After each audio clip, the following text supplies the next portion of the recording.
What's up mga kateki, and welcome back again sa ating channel. So today's video ay update natin yung ating Pisofy version na tawag doon, version 5.1. Yan. So ito yung update niya guys. So may bago siyang update, yung Watch TV. Okay, IPTV, meron na po siyang IPTV.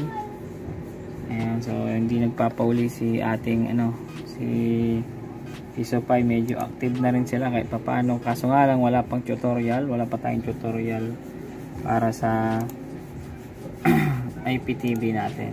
Okay, ayan, paano lagyan ng link kasi yan so standby and stay tuned, gagawa tayo ng tutorial kung paano lagyan ng channel ito guys. So pagka may time yung si customer natin, makakapag IPTV siya. Yan. So maraming online movies doon. Dito sa setting natin sa portal, yan, sa administrator, di ba?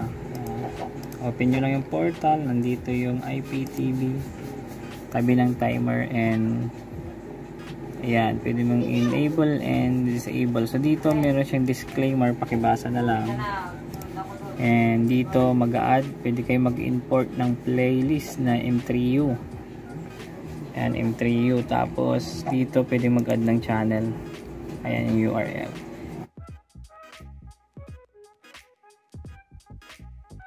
So sa ngayon, pinag-aaralan pa natin, hinihintay pa natin ang update ng developer ng ating Pisofy. Ayan, Boss Pisofy, yan, gawa kayo ng tutorial kung paano, and kung gusto nyo i-send nyo ng details, yung gagawin na lang natin ng tutorial ito. Ayan, yan po yung update natin, version 5.1. Ayan o. Kahit yung 5.0 meron na siyang IPTV. Yan yung bago. Okay, maraming salamat, and kung hindi pa kayo nakasubscribe, click nyo na yung subscribe button and notification bell para ma-notify kayo sa mga bagong upload natin na video. Ayan guys, so Inditech PH,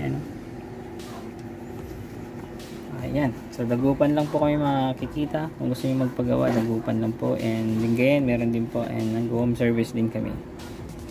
Yeah, maraming salamat and God bless.